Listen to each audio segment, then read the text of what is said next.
नमस्कार दोस्तों, स्वागत है आपका आपके अपने चैनल कॉमर्स में। आज मैं आपको एक नया टॉपिक करवाने वाली हूँ पार्टनरशिप का। लेकिन पार्टनरशिप की डिटेल में ज़्यादा जाने की ज़रूरत नहीं है। हम लोग पहले जो पिछले साल के क्वेश्चंस जो हैं कैसे कैसे आए हुए हैं हम उनको देखेंगे। उसके बाद पार्टनरशिप की जो मेन जो ये कह सकते हैं कि कुछ बारीकियाँ हैं जिसमें से MCQs पिछली बार 3-4 साल पहले आए हुए थे, पिछले साल भी 2 MCQs आए हुए थे, तो वो करेंगे। पहले प्रैक्टिकल एग्ज़ाम जो हैं वो मैं आपको करवाने वाली हूँ और कुछ बताना चाहूँगी कि इस तरह से 3 सालों में लगातार क्वेश्चन आए हैं तो चांसेस क्या रह सकते हैं वो देखिएगा एक बार। पिछली बार अगर बात करेंगे तो क्वेश्चन आया हुआ था आपका ये वाला, ये क्वेश्चन था आपका पार्टनरशिप का कि A-B पार्टनर हैं और जो C है वो 1/5 शेयर के लिए आ रहा है, तो न्यू रेशो क्या रहेगा अगर जो पार्टनर्स हैं वो इक्वल पोर्शन जो है वो अपना सेक्रीफाइस करते हैं। एक क्वेश्चन। उसके बाद देखिएगा 2019 की बात करें तो ये क्वेश्चन आया हुआ था कि नितिन, सुमित और तनुज जो हैं तीनों पार्टनर हैं और जो सुरेश जो है वो कहाँ चला गया, रिटायर हो गया। और उसने क्या किया, जो अपना जो शेयर है वो किनको दे दिया, 2:1 के अंदर दे दिया नितिन और तनुज को। तो इनका नया रेशो क्या रहेगा।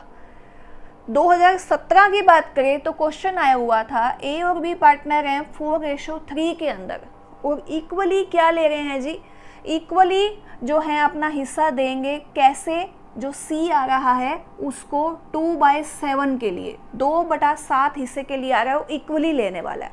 मैं तीनों को आपको सोल्व करवाऊंगी, उससे पहले कुछ बेसिक पॉइंट्स है वो बता देती हूँ एक बार आपको, फिर हम लोग आगे करेंगे। देखिएगा पार्टनरशिप के चैप्टर जो हैं वो हमारे 5 चैप्टर हैं। एडमिशन करें, फंडामेंटल्स है, एडमिशन है, फिर रिटायर है, फिर उसके बाद डेथ का है, डिसोल्यूशन है। ये इसके चैप्टर्स हैं 4 या 5।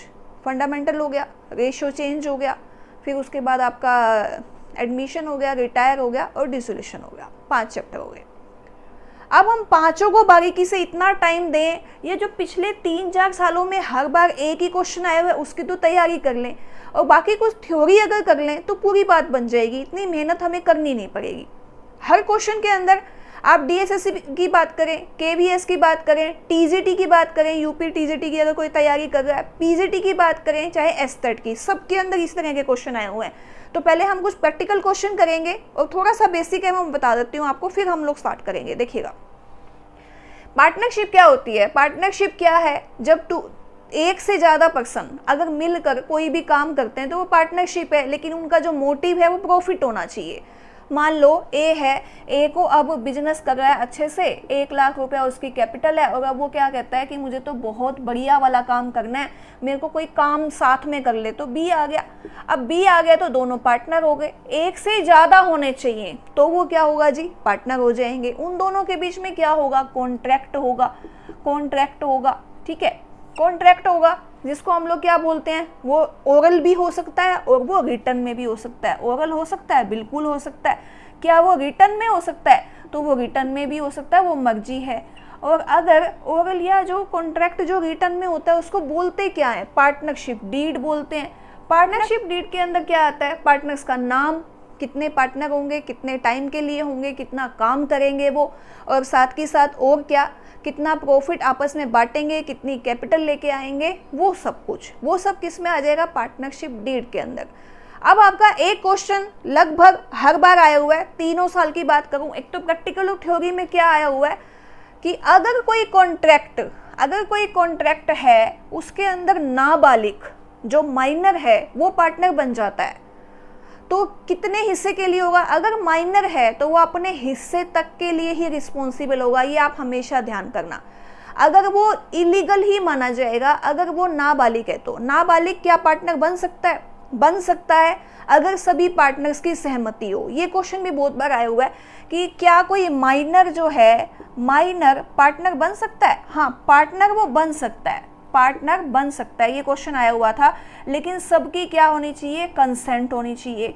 और साथ के साथ वो जब वो मेजर बन जाएगा तो क्या होगा, एग्रीमेंट चेंज होगा, बिल्कुल एग्रीमेंट चेंज हो जाएगा। ये क्वेश्चन भी आ जाता है कि एक माइनर जो है वो पार्टनर है, बाद में वो मेजर बन जाता है, वो वयस्क हो जाता है, तो फिर क्या पार्टनरशिप डीड चेंज होगी, एग्रीमेंट चेंज होगा? बिल्कुल चेंज होगा, क्योंकि अब उसकी जो रिस्पॉन्सिबिलिटी है वो पूरी हो गई। पहले उसकी रिस्पॉन्सिबिलिटी कितनी थी? पहले उसकी रिस्पॉन्सिबिलिटी थी जितने की उसने कैपिटल लगाई हुई थी, बस उसकी उसी रेशो तक ही थी। लेकिन अब जब वो मेजर हो गया है तो उसकी लायबिलिटी भी बाकी पार्टनर्स के तरह ही होगी, ये हमने ध्यान करना है, ठीक है। ये क्वेश्चन, यही इसी तरह के क्वेश्चन 3-4 बार, हर बार यही आए होंगे, आप पिछली बार का देख भी सकते हैं। माइनर से रिलेटेड जो भी कुछ क्वेरीज हैं वो, कि माइनर पार्टनर बन सकता है, बिल्कुल बन सकता है। अगर वो मेजर हो जाता है तो नया अनुबंध रखना पड़ेगा, कॉन्ट्रैक्ट नया बनेगा। और उनकी जो रिस्पॉन्सिबिलिटी है वो कहाँ तक होती है? उसकी जो रिस्पॉन्सिबिलिटी है वो उसके प्रॉफिट रेशो तक ही होती है या उसकी कैपिटल तक होती है, इससे ज़्यादा की नहीं होती। जैसे ही वो मेजर होता है उसकी रिस्पॉन्सिबिलिटी चेंज हो जाती है, एग्रीमेंट नया बनेगा, ठीक है। ये तो हो गए कुछ पॉइंट। अब मैं आपको प्रैक्टिकल करा देती हूँ। चलिए आगे करते हैं प्रैक्टिकल क्वेश्चन, क्योंकि हम पूरे टॉपिक को अगर डिटेल में करवाएंगे तो टाइम आपका ज़्यादा लग जाएगा और क्वेश्चन हमेशा इसी में से आ रहा है, तो क्यों फालतू में करें। फिर हम लोग एक बार जितना पेपर में आया हुआ है उसी के अकॉर्डिंग करा देती हूँ, क्योंकि टॉपिक हमारे बहुत बड़े हैं, अभी तो बहुत सारी क्लासेस लगानी है आपकी। तो देखिएगा, सबसे पहला क्वेश्चन है हमारा, ए और बी पार्टनर हैं और सी किसके लिए आ रहा है? 1/5 के लिए। हम लोग हमेशा ही प्रॉफिट को क्या मानते हैं? 1 मानते हैं। जितने भी पोर्शन के लिए नया पार्टनर आ रहा है, अगर 1/5 के लिए आ रहा है तो इट मीन्स 1 में से हम 1/5 को लेस करेंगे, 5 माइनस में 1 तो 4/5 आ जाएगा। 4/5 के लिए आ रहा है। अब वो ये क्या कहते हैं, हमें 4/5 से कुछ नहीं करना, वो क्या कह रहे हैं? इक्वली पोर्शन लेगा, कौन? सी लेगा 1/5 के लिए ए और बी से। तो न्यू रेशो क्या होगा? हमें इसको करने की जरूरत नहीं है, जनरली ये किया जाता है।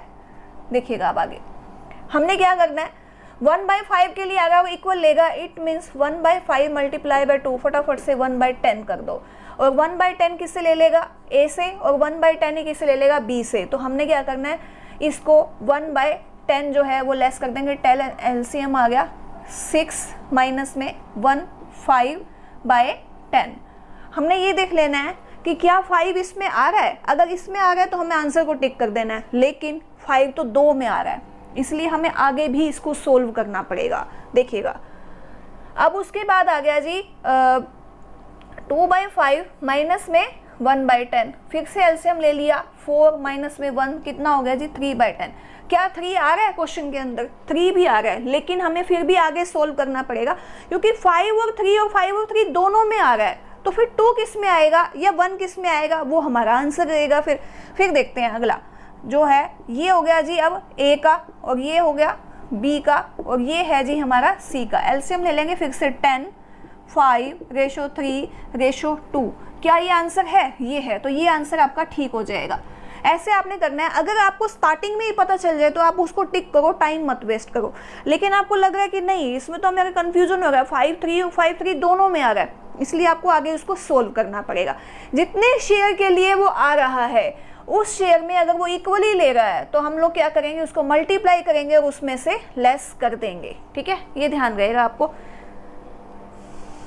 अब उसी से रिलेटेड एक और क्वेश्चन है, अगर ये क्वेश्चन घूम के आ जाए, क्योंकि पिछली बार ये आया हुआ तो हो सकता है इस बार ऐसे आ जाए कि ए और बी पार्टनर हैं और जो सी है वो 1/5 के लिए आ रहा है, तो उनका न्यू रेशो बताओ। अब कुछ नहीं बताया हुआ कि ए कितना शेयर देगा, बी कितना देगा, बस ये बता दिया कि 1/5 के लिए आ रहा है। तो हम क्या करेंगे, तो हमने क्या करना है, 1 को पूरा मान के 1 माइनस में 1/5, 4/5 जो है वो किसका हो गया, रिमेनिंग पार्टनर का हो गया, क्योंकि 1/5 तो 5 तो सी का दिया ही हुआ है। तो हमने क्या करना है,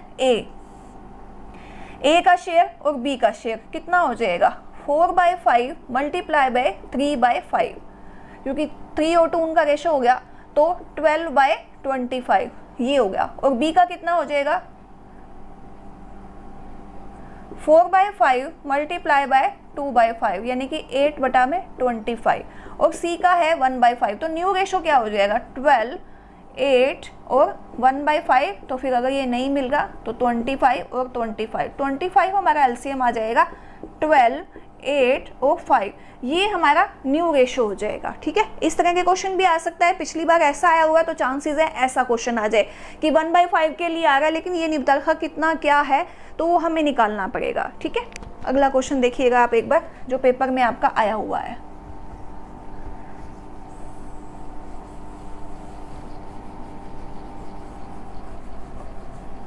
अगला जो टॉपिक है मैं आपको इसके बाद कंपनी अकाउंट का करवाऊंगी, कंपनी से रिलेटेड जो पिछले सालों में 3 सालों के अंदर जो आपके क्वेश्चन आया हुआ है वो करवाऊंगी। और साथ में कुछ पॉइंट्स हैं, हमेशा थ्योरी में से कुछ क्वेश्चन आ जाते हैं, मेंबर पूछ लिए जाते हैं, उनकी लाइबिलिटी पूछ ली जाती है, टाइप्स पूछ लिए जाते हैं, कुछ मतलब जो थ्योरी है वो पूछ ली जाती है, तो वो करवाऊंगी आपको। और जो शेयर अलॉटमेंट का क्वेश्चन है लगभग आ जाता है कि मिनिमम सब्सक्रिप्शन कितना है, पिछली बार आया हुआ था कि 5% है, 50% है, 25 या 90%, कितना सब्सक्रिप्शन कंपनी कर सकती है मिनिमम, तो वो सब हम लोग देख लेंगे, एक बार थ्योरी को अच्छे से कर लेंगे। देखिएगा ये क्वेश्चन है हमारा अब, नितिन NSOT है और S जो है वो रिटायर हो गया है, 2:1 अपना हिस्सा दे देगा। तो अब NOT का न्यू रेशो क्या होगा, देखिएगा ध्यान से। पहले क्या है जी 5:3:2, यानी कि नितिन का रेशो है 5:10 और सुरेश का हो गया 2:10 और 2/10 और T का हो गया 2/10। तो ये हो गया 5:10, 3:10 और 2:10। अब कौन जा रहा है, सुरेश जा रहा है, यानी S जा रहा है, S का हिस्सा हो गया 3/10। तो अब 3/10 का 2/3 कौन ले लेगा जी, N ले लेगा, और 1/3 कौन ले लेगा, T ले लेगा। तो देखिएगा 6/30 ये हिस्सा कौन ले लेगा, N ले लेगा। फिर 3/10 मल्टीप्लाई बाय 1/3 यानी कि 3/30 कौन ले लेगा, T ले लेगा। दोनों को जोड़ दो, बिल्कुल आसान है, देखिएगा ध्यान से। 5/10 पहले ले गए थे, 6/30 फिर से ले लिया, 30 LCM आ गया, 30 LCM आ गया, तो कितना हो गया जी 15 प्लस में 6, 21/30। 21 तो हमें कहीं दिखाई नहीं देगा, तो हम क्या करेंगे, इसको काट देंगे, 7 3 से काटेंगे तो 3 7 जा और 10, 7 दिखाई दे रहा है, 7 दिख रहा है, लेकिन हमें आगे तक निकालना पड़ेगा क्योंकि 7 2 बार आ गया, इसलिए, अदरवाइज यहीं से सोल्व हो जाता। उसके बाद देखिएगा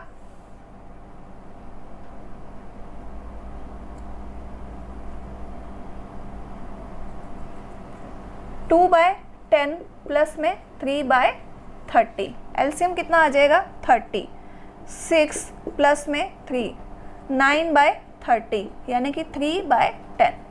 तो देखिएगा 7 और 3 आंसर है क्या, बिल्कुल है, ये आपका आंसर हो जाएगा। ठीक है, ये सोल्व आगे तक करना पड़ा क्योंकि क्वेश्चन वाले ने 2 साथ में दे दिए, अदरवाइज यहीं की यहीं सोल्व हो जाता है। उसके बाद अगला क्वेश्चन है, वो भी देख लो आप। इसी तरह के क्वेश्चन आएंगे आपके, रिटायरमेंट वाला आ सकता है, एडमिशन वाला आ सकता है। अब एक और क्वेश्चन है आपका, इंपॉर्टेंट है ये भी, पार्टनरशिप में ए और बी पार्टनर हैं 4:3 के लिए, और जो नया पार्टनर है वो आ रहा है कितने रेशो के लिए, 2/7 के लिए, और इक्वली लेगा, यानी इक्वली लेगा तो 2/7 को हम लोग मल्टीप्लाई कर देंगे 1 2 से, तो 2/14 आ जाएगा। ठीक है, अब इसको देखते हैं हम लोग। ए का जो रेशो है वो है जी, इससे ले लेगा 2/14, तो 4/7 माइनस में 2/14, 3/7 माइनस में 2/14। फटाफट से एलसीएम निकालना है क्योंकि हमें 1 मिनट का टाइम होता है हमारे पास। 14 तो कितना हो जाएगा 8 माइनस में 2 यानी कि 6/14। और इसका आंसर नहीं है लेकिन मैं बता दूंगी आपको फिर भी। और ये हो गया जी 14, 6 माइनस में कितना होगा 2, 4/14। अब क्वेश्चन के अंदर आपका दिया हुआ है, मैं एक बार बता देती हूँ वैसे, 2 3 3 2 3 3 3 1, ये इसके आंसर है। तो देखिएगा एलसीएम आ जाएगा हमारा 14 6 4 यानी कि 6 और 4 3:2, ये आपका आंसर हो जाएगा। ठीक है, तो ये क्वेश्चन हो गए जी आपके, इसके अंदर 3:2 है, बिल्कुल है, ये हमारा आंसर हो जाएगा। तो ये कुछ क्वेश्चंस मैंने आपको करवाए हैं जो पार्टनरशिप के हैं, जो पिछले 3 साल के पेपर में आए हुए हैं। थ्योरेटिकल पॉइंट भी बताया और प्रैक्टिकल भी। अगली वीडियो के अंदर थोड़ा सा पार्टनरशिप को कंप्लीट करते हुए कुछ मेन पॉइंट हैं वो बताते हुए मैं आपको कंपनी अकाउंट करवाऊंगी। ठीक है, तो एस्टेट की अगर कोई तैयारी कर रहा है, कोई पीजीटी कॉमर्स की, टीजीटी की, जो यूपी के अंदर टेट होता है, टीजीटी होता है और पीजीटी होता है, चाहे किसी भी कंपटीशन टेस्ट की, चाहे डीएसएसबी की है, ऐसे क्वेश्चन आपके 100% आएंगे। कोई ऐसा पेपर नहीं है जिसके अंदर पार्टनरशिप से रिलेटेड 1 या 2 क्वेश्चन आपके न्यूमेरिकल ना आए। पार्टनरशिप में से हमेशा ही न्यूमेरिकल आता है। पिछले 4 साल के पेपर आप खोल के देखोगे तो ये 3 साल का तो मैंने आपको बता दिया, चौथे साल का भी आप देखोगे तो यही मिलेगा आपको।